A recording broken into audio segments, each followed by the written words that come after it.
بيبدأ الانمي بتاعنا مع بطلنا سور واللي بيخلص كل اعماله المنزليه بنفسه، لان عمته كايدي اللي ساكن معاها مشغوله بتسليم الشغل اللي عليها. وبنعرف ان سور طالب في الثانويه وابوه مش عايش معاه لانه بيسافر كتير بسبب وظيفته، واللي هو مستكشف بيلف حوالين العالم، فبالتالي طول الوقت مشغول ومش موجود. وفي يوم من الايام بيجيله طرد باسمه، فبينده على كايدي علشان تفتح الباب، بس كالعاده بتبقى مشغوله ومش بترد عليه. فبيروح هو علشان يستلمه، وبيتفاجئ لما بيلاقي طرد عملاق وبيعرف ان هو من ابوه. والصدمه الاكبر بقى لما بيلاقي تابوت ومعاه رساله ضخمه ابوه بيقول له فيها ان هو حاليا في مصر، وبعت له الهديه ديت واللي هي عباره عن مومياء ظريفه جدا، وبيقول له ان هو اكيد هيحبه وعايزه يعيش معاه ويبقى صاحبه. بيقول بقى بطلنا ان ده مش طبيعي لاي حد، بس بالنسبه لابوه الهدايا الغريبه اللي بيبعتها على طول فده يعتبر عادي. بيبقى الواد خايف يفتح التابوت وبيتخيل الموميا وشكلها المرعب، لكن فجاه باب التابوت بيتحرك واخيرا الموميا بيظهر، بس على عكس المتوقع بيكون كائن صغير وشكله لطيف جدا، وده في حد ذاته اللي بيخلي سوري يخاف اكتر. وبالرغم بقى من شكله لطيف وباين ان هو مستحيل يأذيه، بس سور بيحاول يبعد عنه بقدر الامكان لانه مش واثق في ابوه الحاجات اللي بيبعتها. وبيرجعه تاني للتابوت وبيقفل عليه، وبيكرر ان هو يرجعه لمصر تاني، بس بياخد باله ان في ميه بتتسرب تحت التابوت واللي بتطلع دموع الموميا، فبيشيله وبينظف المكان وبيبقى عايز يرجعه تاني، بس هو بيجري عليه ومش بيكون عايز يرجع، وبيعمل له حركات غريبه كده بيعرض بيها على سور ان هو يفضل هنا وهيعمل شغل البيت. بيقول له سور ان ده مستحيل بسبب حجمه الصغير، بس هو بيفضل مصر، فبيضطر يخليه يجرب. وزي ما في المتوقع مش بيقدر يشيل اصغر الحاجات حتى، وعلى الرغم من فشله بيفضل لازق في سور علشان ما يرجعهوش تاني. فبيروح بعدها سور علشان يقرا بعض التعليمات عن الموميا، وبيفتح يدور في الكتب المصريه القديمه، ولما الموميا بيحس ان هو عايز يرجعه بيبدا يعيط، وفي اللحظه ديت بيصعب عليه، فبيقرر ان هو هيخليه معاه وخلاص، وبيكون هيختار له اسم، بس بيقطع كلامهم الكلب بتاع سور واللي اسمه بوتشي. فبيقوم سور علشان يطمن عليه، وده اللي بيخلي الموميا يحس بالغيره وهو شايف سور بيعامل الكلب كويس، فبيحاول يقلد صوت الكلب علشان يشد انتباهه، وبيجري عليه ويمسك في ظهره ومش عايز يسيبه، وبيقلد صوت الكلب تاني، وبيفضلوا الاثنين يحاربوا في بعض، الموميا والكلب، وده اللي بيخلي سور يزعق لهم هما الاثنين علشان يسكتوا. وبيقرر بعدها يختار اسم للموميا وبيسميه ميكو. ميكو بقى بيفرح جدا بالاسم بتاعه، وبيفهم ان هو خلاص وافق يخليه يفضل معاه. بيروح بعدها سور علشان يخليه يشرب، بس مش بيعرف لان الكوبايه بتبقى كبيره عليه، فبيخليه يشرب من غطا الازازه. وبيشوفه بعدها بيراقب الكلب وهو بياكل، فبيفكر ازاي هياكله، وبيطلع كل الاكل اللي في الثلاجه وبيجربه معاه واحده واحده، وفي الاخر مش بيرضى ياكل غير التفاح والمكرونه، مش عارف ايه العلاقه بس هو كده. وبيكون بقى عايز يجيب له ملوخيه علشان مصري ويمكن يعني ياكلها، ما هو موميا بقى. بيجي الليل وبيشوف سور وهو نايم مع الكلب بكل هدوء، وبيكون مبسوط بصاحبه الجديد اللي انضم ليه. تاني يوم في المدرسه بيحكي سور لصاحبه تازكي ان ابوه جاب له هديه وطلعت موميا صغيره وظريفه، فبيتفاجئ الواد كده من اللي بيسمعه وبيقول له ازاي هتتعامل مع الموضوع عادي كده، فبيطلب منه سور يجي معاه علشان يشوفه. وفعلا بعد المدرسه بيروحوا هما الاثنين على بيت سور بعد ما جابوا اكل لميكو، بس اول ما بيدخلوا بيلاقوا الموميا مش بيتحرك، فبيقلق عليه وبيروح يجيب له ميه علشان يشربه، وفعلا بيقوم بعدها وكأن مفيش حاجه. تازكي بقى بيتفاجئ ان حاجه زي ديت عايشه اصلا، وبيقول في باله انه عايز يشرحه علشان يعرف اللي جواه، وميكو بقى بيحس بنيته الخبيثه فبيبعد عنه فورا. بيمشي بعدها تازكي وبيجي الليل وسور بياخد ميكو علشان يحميه، وبيلاحظ كده ان هو بيعوم على وش الميه، بس بعدها بيتخض لما بيلاقي جسمه بيمتص الميه وبقى منفوش ومش بيكون عارف يعمل ايه.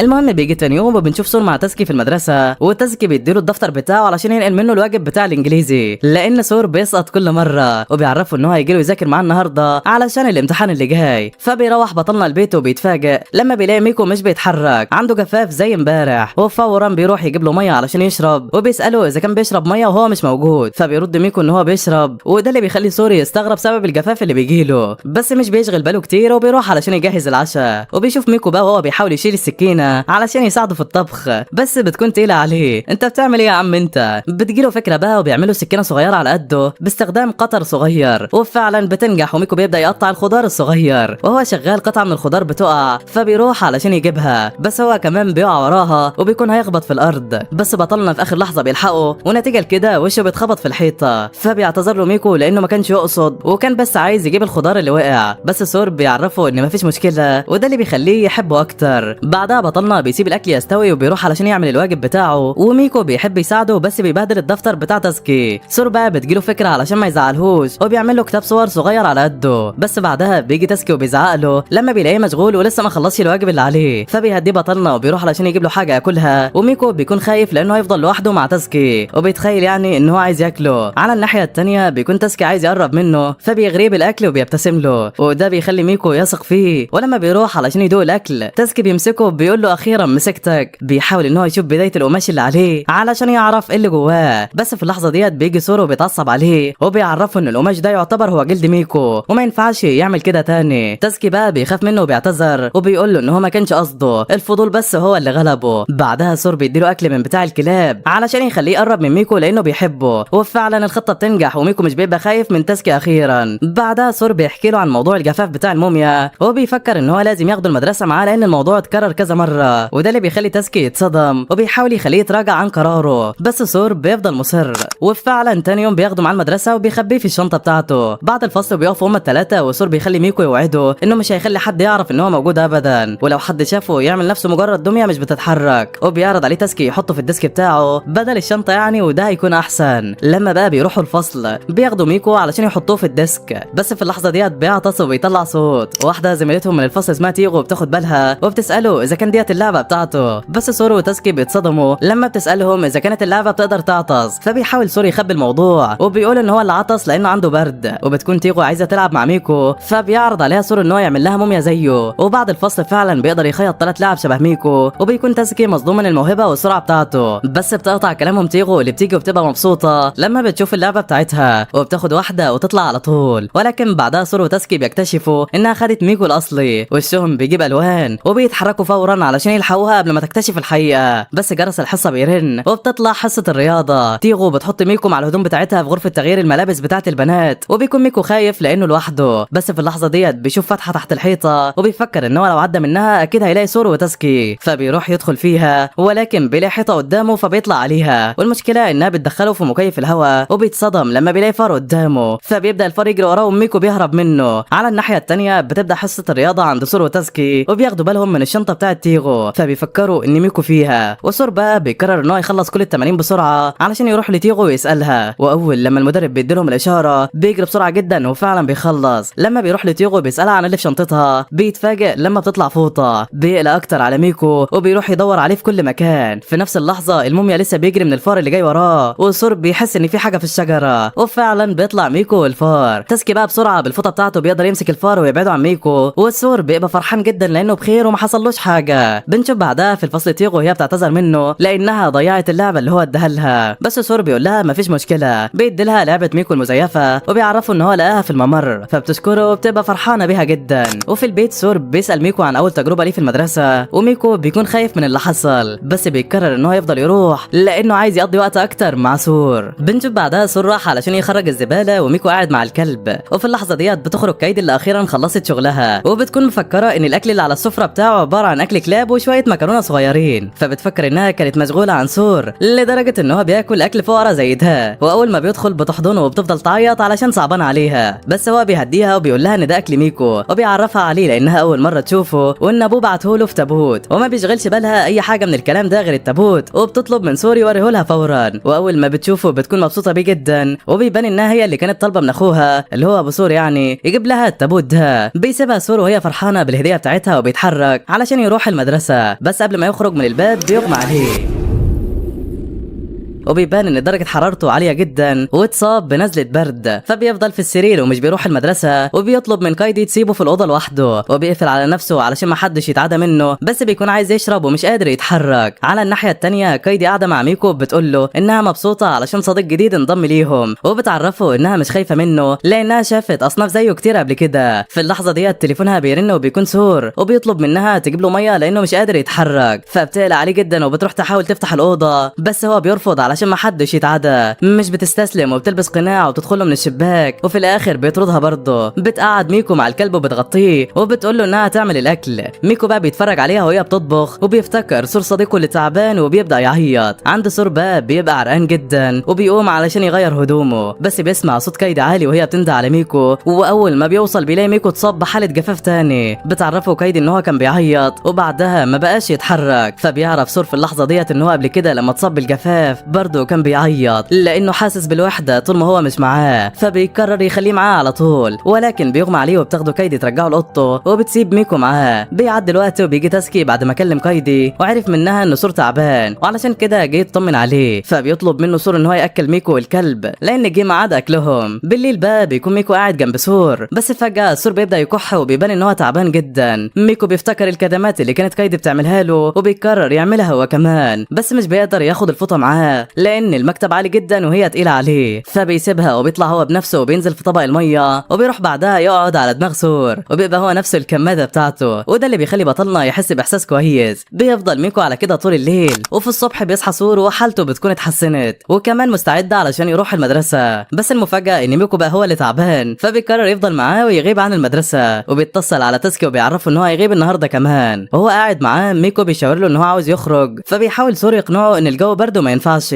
بس هو بيفضل مصر بطريقه غريبه، فبيضطر بطلنا يوافق وبيخليه يلبس هدوم شتوي وبعدين بيخرجوا. بيستغرب كده لما ميكو بينزل على الارض وبيبدا يحفر حفره، بس بتكون صعبه عليه ومش قادر يخلصها، فالكلب بوتشي بيفهمه وبيروح يحفر له الحفره بنفسه، وبعدها ميكو بيروح يضيق الحفره اللي الكلب حفرها وبينزل فيها، وده بيخلي سور يخاف جدا ومش بيبقى عارف يعمل ايه، فبيستناه لحد لما بيطلع هو وبيروح علشان يدور في الورق اللي ابوه بعته معاه، يمكن يعني يعرف حاجه عن اللي ميكو بيعمله، بس مش بيوصل لحاجه في الاخر. بيعدي الوقت والوضع زي ما هو، وسور بيكون قلقان جدا ان ميكو يكون جراله حاجه، وبيفتكر زمان لما كانوا هو وتاسكي مع بعض ولقوا عصفور جريح، وسور قرر ياخده بس تاسكي منعه وقال له ان هو هيموت ومفيش امل يبقى كويس، بس سور اصر على قراره وللاسف زي ما هو متوقع العصفور مات وقلبه اتكسر عليه. مش بيكون عايز الموقف ده يتكرر مع صديقه الجديد، والمره دي هيكون هو السبب لو جراله حاجه لان المرض اتنقل له منه. وفي وسط حزنه وتفكيره المتشائم فجاه بيطلع ميكو من تحت التراب، بيروح سور علشان يطمن عليه، بس بيلاحظ ان كل حاجه فيه كويسه ما عدا ان هو جعان وشكله كده عايز ياكل. في اللحظه ديت بتيجي كايدي وبتفرح لما بتلاقيهم كويسين وبتجهز لهم العشاء. تاسكي هو كمان بيجي ويتعشى معاهم، وقبل ما يمشي بيقول لسور ان هو كان قلقان عليه لانه عارف شخصيته هيحط اللوم على نفسه لو يعني ميكو جراله حاجه، بس هو مبسوط دلوقتي لان ده ما حصلش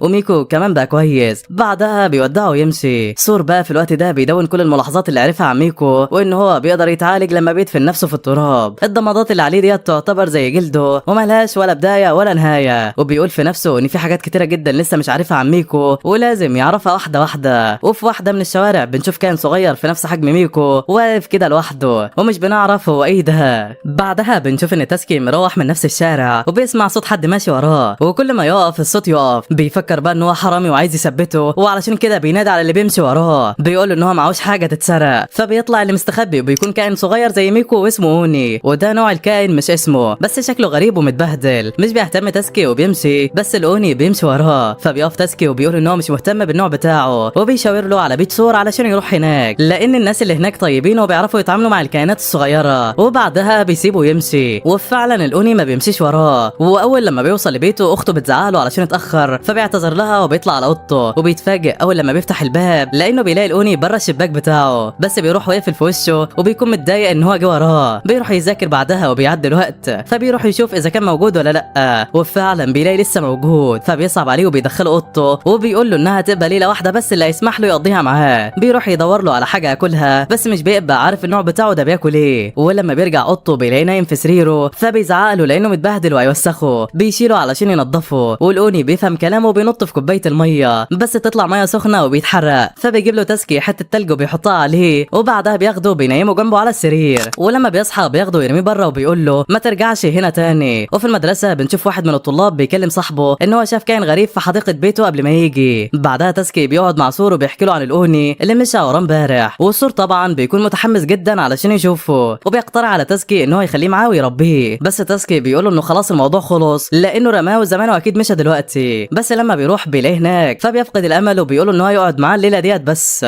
ولكن الموضوع بيفضل يتكرر كتير، وكل يوم الصبح تاسكي بيرميه بس بيرجع تاني، والاوني اعتبر خلاص ان ده بيته لدرجه ان هو بقى عايش معاهم عادي. اخت تاسكي بتقترح عليه يديله اسم بس هو مش بيرد عليها. بيكون بعدها بقى مع سور وبيحكي له عن اللي حصل، فبطلنا بيقترح عليه ان هو يجيبه لبيته علشان يلعب شويه مع ميكو. وبالليل بقى تاسكي بيبص على الاوني وبيفتكر ذكرياته وهو صغير، واول مره شاف واحد من الكائنات الروحيه، وكان ده اول لما اتعرف على سور. وطبعا الكائنات ديت مش بيظهروا لكل البشر، بس من ساعتها بدا تاسكي يشوفهم لحد ما في يوم من الايام شاف اوني على شكل تنين، وكان باين عليه ان هو مجروح ومتصاب، فقرر ياخده معاه. في اللحظه ديت بقى بقى بيبان عليه الحزن بس مش بنعرف ليه. بيعدي الوقت وفي يوم من الايام بيرجع تاسكي من المدرسه وبيلاقي الاوني متضايق وماسك لعبه ميكو بيرميها بعيد، مش بيفهم وعايز ايه، فبياخدوا لسور وميكو، وده بيكون اول لقاء ما بين الاتنين. ميكو والاوني بيقعدوا قدام بعض من غير ما حد يتحرك، بس فجاه ميكو بيبدا يجري وراه، ولما بيلمسه بيجي الدور على الاوني وبيجري هو ورا ميكو، وبيكونوا بقى عمالين يلعبوا مع بعض. سور بيتفرج عليهم وهو مبسوط، وانا وانت اكيد يا صديقي مبسوطين. بيقترح على تاسكي ان هو يديله اسم، فبيبدا يقول شويه اسماء بس بتكون وحشه لدرجه ان الاوني نفسه بيتضايق منها، لحد ما بيوصل لاسم كوني فبيعجبه وبيوافق عليه، وبيروحوا بعدها يعملوا اكل، وتاسكي بيتفرج على كوني وهو شغال ولسه مش مقتنع من جواه ان هو عايز يخليه موجود معاه. وبعد ما بيخلصوا قعدتهم بيجي الليل وبياخدوا علشان يروحوا، بس قبل ما يمشي بيدوا لسور ورقه علشان يعرفوا ايه الاكل المناسب لكوني لانه مش عارف، فبيضحك سور وبيفهم ان هو عايز يخليه معاه على الرغم ان هو مبين العكس. ولما بيروح تاسكي بيتفرج على كوني وهو نايم وبيفتكر ذكرياته مع التنين الصغير زمان، وان بسبب جهله ما قدرش ينقذه وعرضه للخطر، ومن يومها وهو حاسس انه المسؤول عن اللي حصل وخايف لو قابل كوني معاه يتكرر نفس اللي حصل زمان. بس في الاخر وبسبب اصرار كوني ان هو ما يسيبش البيت بياخد تاسكي خطوه لقدام وبيوافق اخيرا ان هو يخليه معاه.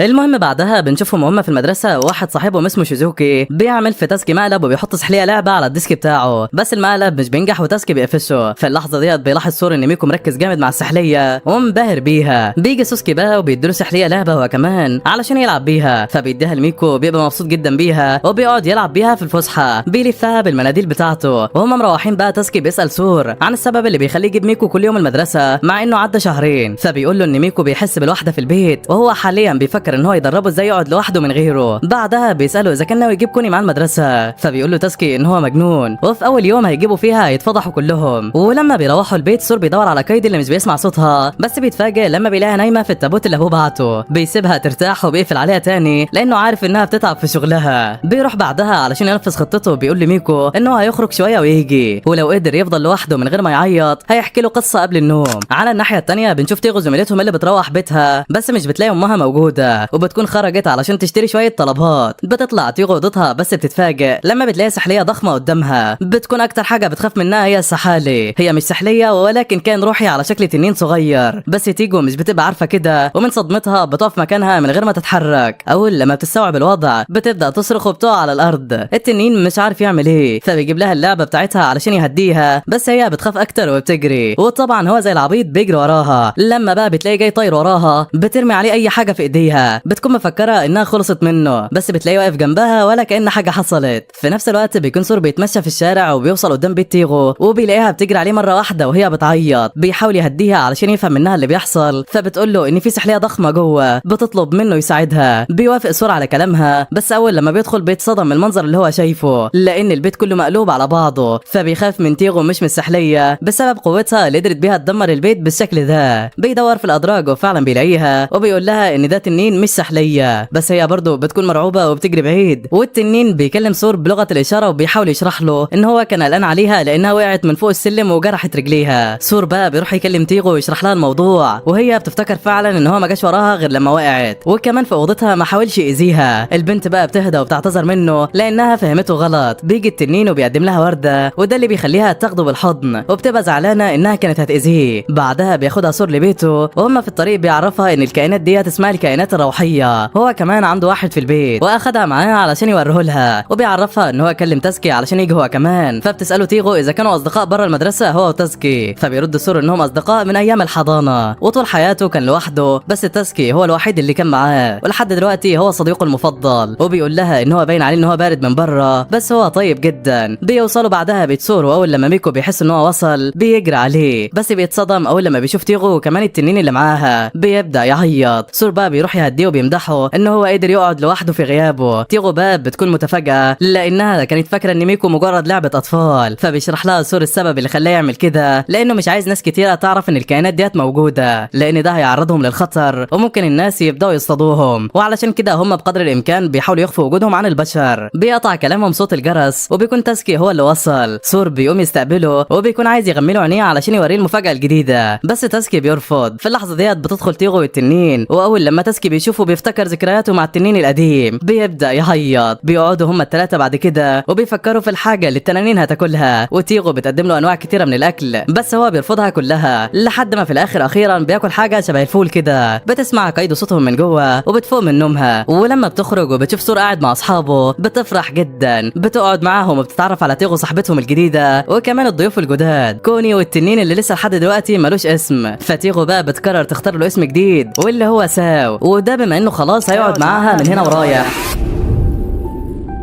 تاني يوم في المدرسة تيغو كانت قاعدة مع صاحباتها وبيوروها الحيوانات الأليفة بتاعتهم وسألوها إذا كان عندها حيوان هي كمان. اتحمست تيغو جدا وكانت هتفلت منها كلمة عن ساو، لكن افتكرت في آخر لحظة إن سور قال لها ما ينفعش البشر يعرفوا بوجود الأوني، فرجعت في كلامها وقالت إنها كلمت أهلها علشان يجيبوا لها قطة. وهم مروحين بقى مشيت مع تاسكي وسور واعتذرت لهم علشان كانت هتتكلم عن ساو، لكن هم طمنوها وقالوا لها إنها لو حابة تتكلم عن الموضوع مع حد تقدر تكلمهم هم بس. وطبعا البنت فرحت جدا، بدأت تحكي لهم عن الحاجات اللي بيعملها ساو، هري وحاجات ملهاش لازمه. سور بقى اقترح عليهم انهم في يوم الاجازه يجوا يقضوا اليوم معاه علشان ساو وكوني يقضوا وقت مع ميكو، فبيوافقوا. وفي يوم الاجازه وصل الكل وساو خرج يرحب باصحاب كوني وميكو وكان بيتعامل معاهم كانه الاخ الكبير. قعدت تيغو بقى مع تاسكي وسور وبدات تحكي لهم ان ساو ذكي جدا وقدر يتعلم الكتابه بسرعه، وورتهم الورقه اللي كتب فيها. انبهر تاسكي من اللي سمعه وحاول يعلم ساو حروف الانجليزي، وفي وقت قصير فعلا قدر ساو يتعلمها وكتب اسمه بالانجليزي. وبعد شويه لاحظوا ان ساو واخد كوني وميكو متجمعين لوحدهم، واتضح ان هو بيعلمهم ازاي يكتبوا رساله. ميكو كتب رساله شكر لسور وشكروا فيها ان هو خلاه يعيش معاه واعتنى بيه. الرساله دي فرحت بطلنا جدا وكان في قمه السعاده. تيغو بقى حكت لهم ان ساو كتب لها رساله شكر هو كمان، ولما جه دور كوني فكر ان هو يكتب رساله شكر برضه، وتاسكي كان متاكد ان هو يكتب عن الاكل، وفعلا ده اللي حصل. بعد الاكل بقى قاموا علشان يغسلوا المواعين، وتيغو خدت بالها ان في رساله موجوده في المطبخ وكان ساو هو اللي كاتبها. بعدها اكتشفوا ان الثلاثه حبوا فكره الرسائل جدا لدرجة انهم كتبوا كتير وخبوها في البيت كله، فقرروا يعملوا تحدي مين يلاقي رسائل اكتر، وبدأوا كلهم يدوروا ويلاقوا شوية رسائل جميلة. وهم قاعدين بقى في حديقة البيت سور لاحظ ان كوني راح يلعب في الزرع، فحذره ما يقربش منه لانه خطير، بس كوني كالعادة عامل زي الواد البارد اللي في عيلتكم وما سمعش الكلام. بدأ يشيل الزرع من مكانه وفجأة الزرعة طلعت كائن روحي وصرخت بصوت عالي. سور بسرعة لحقها وقفل بقها باللزق، ولما سألوه عن اللي حصل قال لهم ان ابوه هو اللي بعت له النبات ده. ولما اكتشفوا ان صوته عالي لدرجة ممكن يسبب فقدان السمع قرروا يتخلصوا منه، لكن قيد رفضت وقررت تحتفظ بيه وتستخدمه كمنبه علشان نومها تقيل حبتين. المشكله ان الزرعه اخذت بالها انهم مش مركزين معاها فبدات تهرب. سور بقى حاول يمسكها ولكنها جريت بسرعه وطلعت فوق سور البيت. الكل جرى وراها علشان ما يبقاش في مشكله لو حد شافها وبيقدروا يوصلوا لها، بس اول ما بتلمحهم بتنط في النهر على طول. ميكو بقى حاول ينط يلحقها لكنه وقع في الطين، وكوني هو كمان حاول لكنه وقع في الميه واتصاب بنزله برد. في اللحظه ديت كانت الزرعه قربت تهرب اكتر واللزقه على بقها هتتفك، بس ساو طار بسرعه ونجح ان هو يمسكها. ما كمل اول يا عم وريحتنا. في نهايه اليوم سور خد الزرعه وزرعها تاني في بيتهم علشان ما تاذيش حد. بعدها لاحظ ان ميكو زعلان علشان ما قدرش يمسكها عند النهر وحاسس بالاحباط كده، فشكره سور وقال له ان هو عمل اللي عليه ومفيش داعي يزعل. وكلام سور فرح ميكو جدا. مع دخول الليل الكل بدا يجهز علشان يرجع بيته بعد مغامرات اليوم الطويل، وكل واحد ودع اصحابه وروحوا بيتهم ناموا كلهم، وبكده خلص يوم جديد كان مليان مغامرات.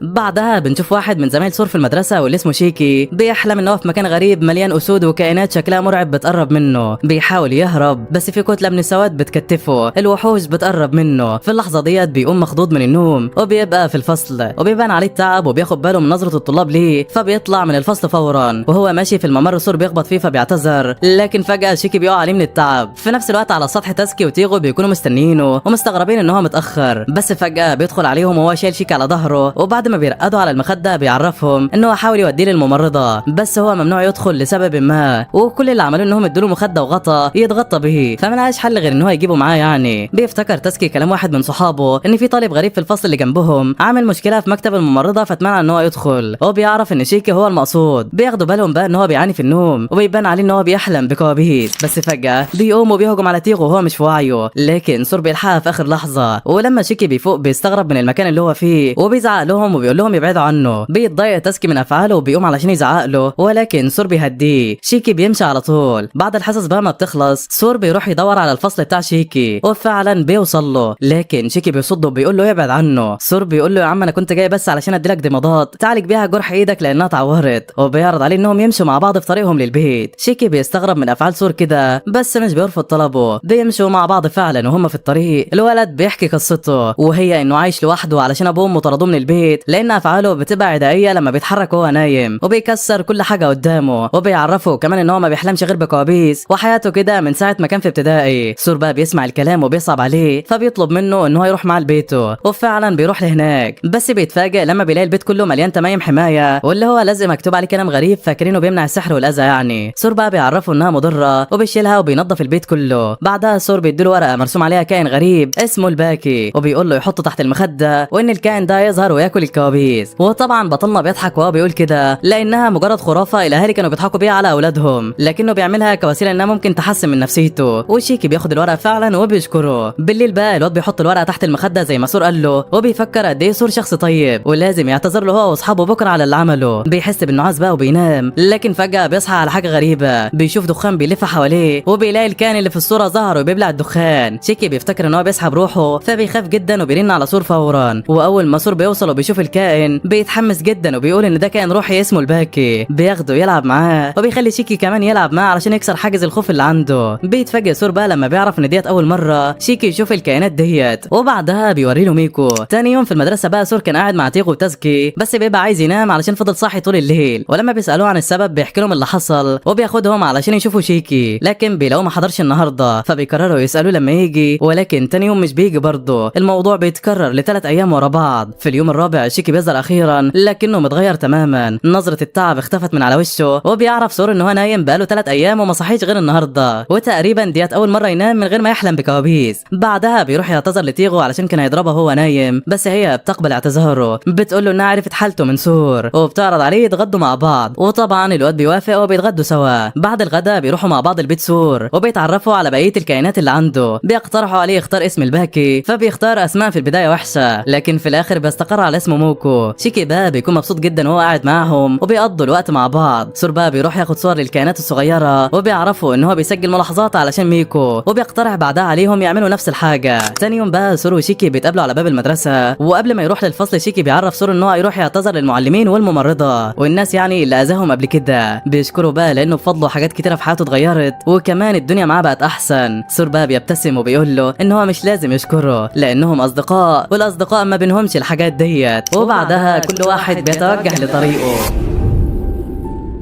بنشوف بعدها تيغو خارجه من المدرسه وصحابها البنات بيعرضوا عليها انها تخرج معاهم بس هي بتعتذر منهم وبتعرفهم انها مشغوله. وهي في طريقها لبيتها بتسمع 2 بيتكلموا عن كائن الاوني وانهم فقدوه لازم يدوروا عليه ويلاقوه فورا. بتتجاهل كلامهم ولما بتروح بتتفاجئ ان كوني قاعد مع سو في البيت عندها. بعدها بتتجمع هي والشله في بيت سور وبتعرف تاسكي ان كوني كان عندها في البيت، ولما سالت امها قالت لها ان هو بيجي كل يوم فقلقت ان ممكن حد تاني يلاقيه وده يحطه في خطر. سور بقى بتجيله فكره انهم يحطوا كوني وباقي الكائنات عند حد معرفه في وقت المدرسه وبالتالي مش هيحسوا بالوحده وهم مش موجودين وهيكونوا كمان في امان. بيوافقوا على فكرته بس بيكونوا قلقانين من الشخص اللي هيودوهم عنده. سور بقى بيطمنهم وبيعرفهم انهم هيتفاجئوا لما يعرفوه. وتاني يوم بنعرف ان الشخص اللي سور قصده هو تمثال حي في واحد من المعابد القريبه من بيته واسمه الجد، وواضح ان بينهم معرفه من زمان هو وسور وتازكي، وبيوافق على طلبهم. فجاه وهم بيتكلموا الشخص بيظهر من ورا سور وبيخطفوا وبيدخلوا المعبد. الكل بيخاف من اللي حصل وبيفتكر ان هو شبح بس بيروحوا وراه علشان ينقذوا صاحبهم، ولكن اول ما بيدخلوا بيتفاجئوا بالمنظر.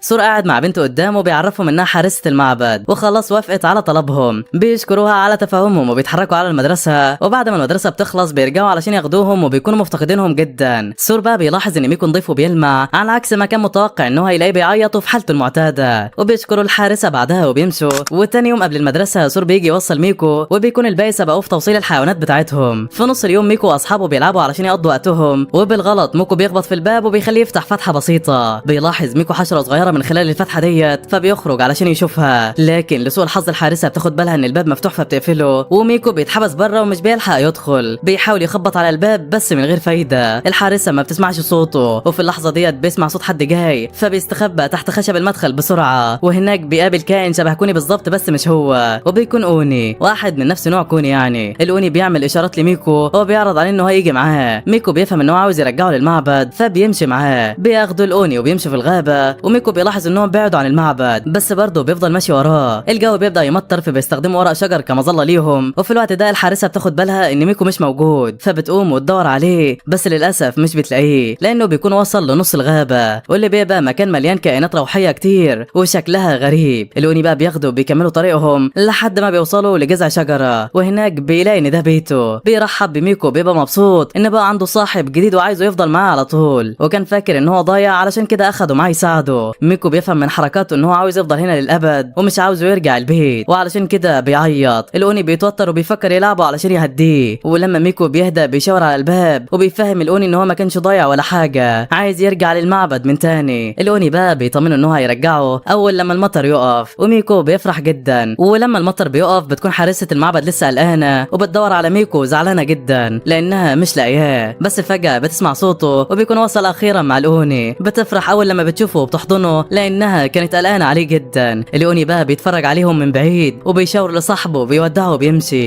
بعدها لما سور بيجي للحارسة بتعرفه كل اللي حصل، وبيقلق على ميكو لانه كان ممكن يتعرض للخطر، بس بيطمن لما بيعرف ان الاوني رجعه. سور بقى بيسأله اذا كان شكر الاوني ولا لا.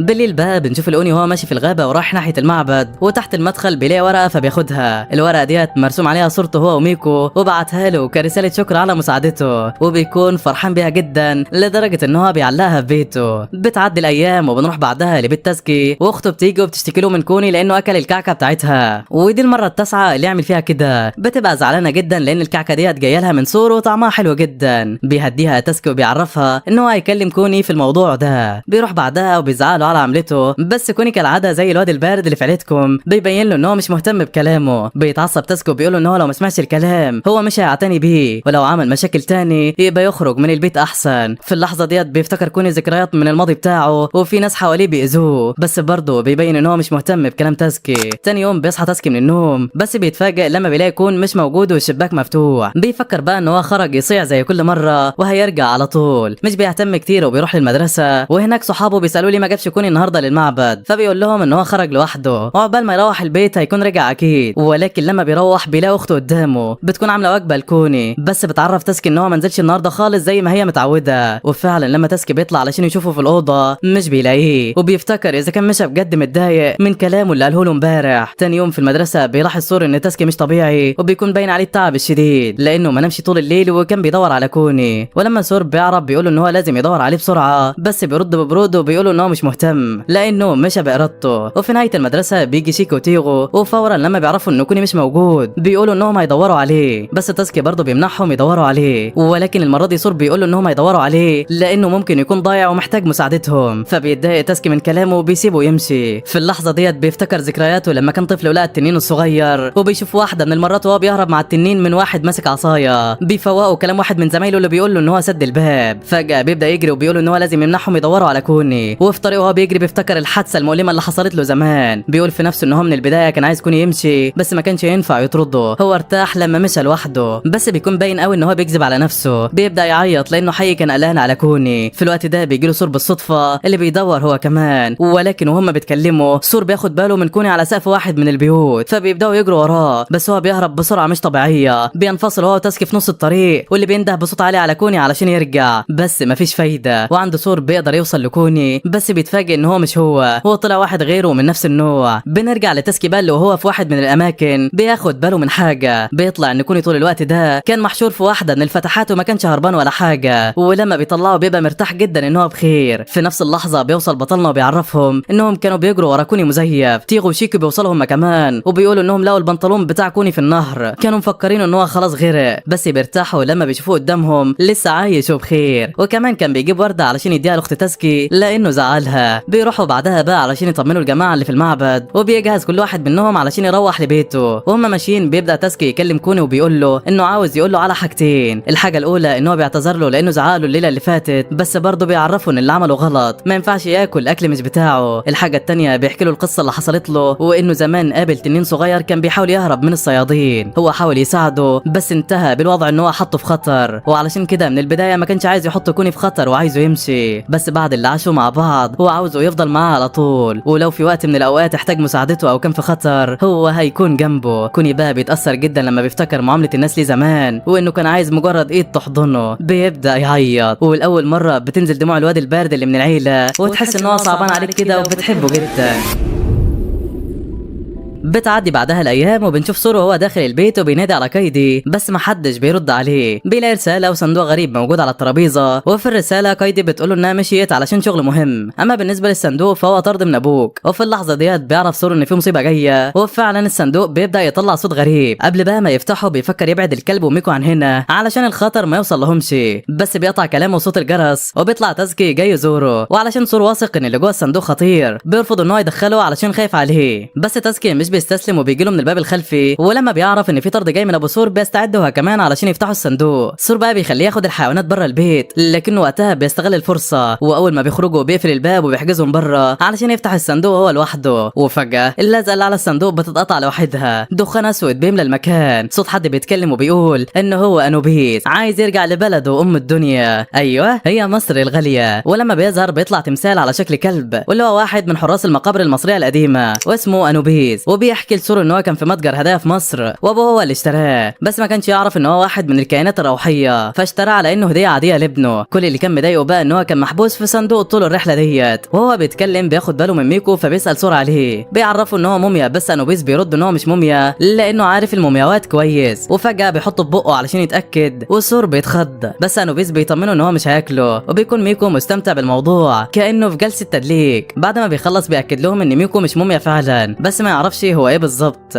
بعدها بيفتكر ان في حاجه تانية كانت جايه معاه في الصندوق كهديه لسور من ابوه، واللي بتطلع كيس رمل ضخم جاي من مصر. سور بيقلق بقى منه لانه جاي من ابوه، لكن ما بيحصلش حاجه. بياخده وبيحطه في صندوق ازاز، وبيلاحظ ان ميكو معجب بيه جدا، فبيحطه في الرمل وبيفضل يلعب فيه، وشكله كده مبسوط لانه من بلده الام. بعدها بشويه تيغو وشيكو بيجوا، وبيقول لهم سور ان عندهم ضيف جديد، وبيعرفهم على انوبيس اللي جاي من ام الدنيا. ولما بيقعدوا تيغو بتسال عن شخصيه انوبيس، فبيقول لها تاسكي ان هو واحد من حكام العالم السفلي في الاساطير المصريه القديمه، فالبنت بتكون مبهوره ان هو شخصيه بالاهميه ديت. بيكملوا كلام، وفجاه سور بتجيله زغطه كده وبيكون محروق منها جدا. تاسكي بقى بيبقى مبسوط لانه عمره ما شاف سور محرج للدرجه دي، فبيحاول يضايقه وبيقول له انه في اسطوره بتقول انك لو جالك زغطه 100 مره هتموت. طبعا بتكون هزار، بس ميكو وسو كوني بيسمعوا الكلام ده وبيترعبوا. بعدها سور بيلاحظ ان ميكو جاي عليه، لكن الضمادات اللي عليه بتتفك. بيخاف عليه جدا وبيحاول يمنعه، بس سو وكوني بيعترضوا طريقه. تاسكي بقى بتظهر نوايا خبيثه وبنظره شريره عايز يعرف ايه اللي جوه ميكو، فبيمنع سور ان هو يروح وراه. تيغو بقى بتكون قلقانه هي كمان على ميكو وبتحاول تمسكه، بس للاسف بتمسك طرف الضماده وده بيخليها تتفك اسرع. سور بقى بيحاول يقاوم تاسكي علشان يلحق ميكو، وفي اللحظه ديت بيظهر لتاسكي النور لامع بيعمي عينيه، وده اللي بيخلي سور يقدر يتحرر منه، وبيجري فورا لميكو بيساله عن السبب اللي بيخليه يعمل كده. في اللحظه ديت ميكو بيمثل ان هو عنده زغطه، وبيعرف سور ان هو سمعهم وهما بيتكلموا، وبيجي تاسكي بقى وبيقولوا ان موضوع الموت من الزغطه ده خرافه، فبيغضبوا عليه جدا. ولكن ميكو بيكون فرحان ان سور مش هيموت. بيقعدوا بعدها يحاولوا يرجعوا الضمادات زي ما كانت، بس مش بيعرفوا مهما حاولوا، وفجاه بترجع لوحدها زي ما كانت من غير اي تدخل. في الوقت ده بيجي ميعاد ان الكل يروح بيته، ولكن قبل ما يمشي شيكي بيقول لهم ان المكان بقى عامل زي حديقه حيوانات غريبه، ومفيش حاجه طبيعيه في البيت ده غير الكلب بوتشي. لكن بيتصدموا لما سور بيعرفهم ان هو عايش بقاله اكتر من 100 سنه، وابوه هو اللي بعته هو كمان. بالليل بقى بترجع كايدي وبتتعرف على انوبيس لانها كانت مفكراه مجرد تمثال اول لما شافت الطرد. انوبيس بقى بيشكرهم على اليوم اللي قضاه معاهم، وبيقول ان احسن حاجه انك تلاقي حد تتكلم معاه بحريه. بيبتسم سور كده وبيعرف ان هو اكيد هيتبسط معاهم من هنا ورايح. بنروح بعدها لسور وتاسكي في المدرسه، وواحد زميلهم اسمه شوسكي بيوري لهم صوره كلب شكله غريب، وبيقول لهم ان هو اكيد روح او شبح لانه اول لما صوره اختفى. وبيحكي لهم ان هو اخذ الصوره عند جبل اسمه باتشيا، واللي فيه اشاعات بتقول ان اي بشري بيدخل الجبل ده ما بيرجعش منه تاني. بيرد عليه ان هو مجرد كلب عادي، واكيد بيتخيل، بس لما بيمشي بيكونوا عارفين ان ده مش مجرد كلب، ده كائن روحي. بيتجمع بعدها كل الاصدقاء مع بعض وبيقرروا انهم بيروحوا يدوروا على الكلب ده لانه ممكن يكون في خطر. تاسكي بقى بيكون اول واحد وافق على الفكره ديت، وده اللي بيخلي سوري يتفاجئ لانه كان فاكر ان هو بالذات هيرفض، لكن واضح ان في حاجه اتغيرت جواه بعد حادثه كوني. فبيتفقوا انهم يروحوا يدوروا عليه بكره بالليل. سور بيكون هينام بس انوبيس بيصحيه وبيقول له ان هو عاوز يسمع مسلسل، فبيروح معاه علشان يشغلوا التلفزيون. تاني يوم بقى بيروحوا علشان يودوا حيواناتهم للمعبد، بس ميكو بيفضل ماسك في سور ومش عايز يسيبه، وده بسبب ان هو صحى امبارح من كابوس وملقاش سور جنبه، ومن ساعتها وهو ماسك فيه كده ومش راضي يسيبه. فعلشان كده بيقرر سور ياخده معاه، وحارسة المعبد بتحط عليه علامة خاصة علشان ما يتوهش زي المرة اللي فاتت. وبعد المدرسة بتتحرك الشلة علشان يروحوا لجبل باتشايا، واول لما بيوصلوا بيكون بالنسبة لهم جبل عادي، لكن بياخدوا حذرهم علشان الاشاعات اللي بتقول ان في كائنات غريبة بتظهر هنا. وبيلاقوا طريق بيوصل لفوق الجبل، ولكن الطريق بيتقسم لطريقين، فبيقرروا ينقسموا الفريقين، كل واحد فيهم يدور في طريق وبيسأل تاسكي عن التاريخ. فبيعرفوا شيكن النهارده يوم الانقلاب الصيفي. سور بقى بيحس بحاجة غريبة لما بيسمع التاريخ، وكأن في حاجة ناقصة لازم يفتكرها، لكن مش بيهتم وبيكملوا. للأسف ما بيلاقوش أثر للكلب، والأغرب إن مفيش أي كائنات تانية موجودة. فبيرجعوا لنقطة التجمع، وبيقول لهم سور إنهم لازم يمشوا لأنه حاسس إن في حاجة هتحصل. بس أول ما بيتحرك بيحس بشعور غريب، وبيسألهم إذا كانوا حسوا زيه. بيقطع كلامه صوت تاسكي وهو بيقول إن الطريقين اختفوا وبقوا طريق واحد، وفجأة الدنيا بتتحول لرعب، وصوت موسيقى بيبدأ يشتغل في المكان. في اللحظة ديت سور بيفتكر الحاجات اللي كانت ناقصاه، وبيرجع بذكرياته وهو طفل. بيقول لتاسكي إن جاله تذكرتين لمهرجان الأرض علشان يروحوا سوا، لكنه رفض وقتها. نرجع بقى للحاضر ونظرة الرعب على وش سور، وبيقول لهم إنهم دخلوا مهرجان الأرض، والمكان ده ممنوع لأي بشر يدخلوا من غير دعوة لأنه ما بيحضروش بشر أصلا. فجأة بقى بيسمعوا صوت وراهم 3 أشخاص قاعدين على ترابيزة ظهرت من العدم، بيعرفوهم إنهم حراس المهرجان وبيطلبوا منهم يقدموا الدعوات. سور بقى بيتقدم وبيقول لهم إنه هيحل الموضوع، وبيشرح إنهم ضاعوا ولقوا نفسهم هنا بالغلط. الحارس بيغضب جدا وبيتحول لوحش ضخم، وبيقول إنه ما ينفعش أي بشر يدخل المهرجان المقدس من غير دعوة، لازم يتعاقبوا. سور بيقترح إن هو اللي يتعاقب لوحده ويسيبوا زمايله. الوحش بيقول إن هو شجاع لكن مش هينفع، بيرفع ايده لفوق. في اللحظة ديت ميكو في جيب سور بيشوف حاجة بتنور، بيطلعها وبيحطها في وش الوحش،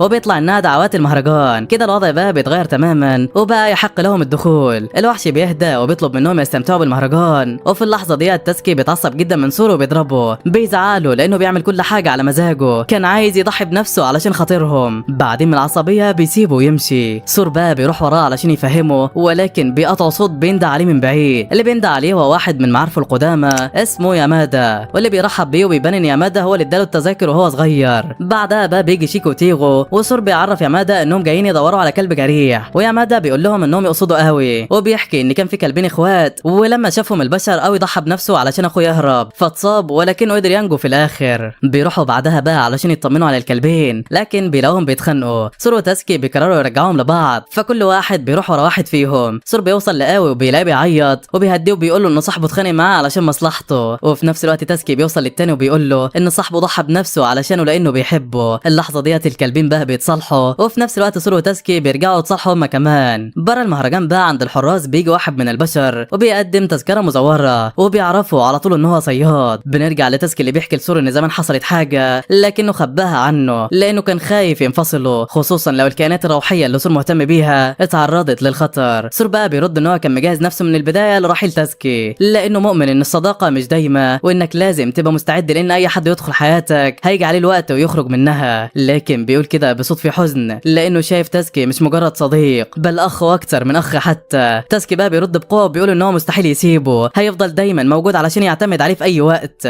واخيرا بترجع المايه لمجاريها،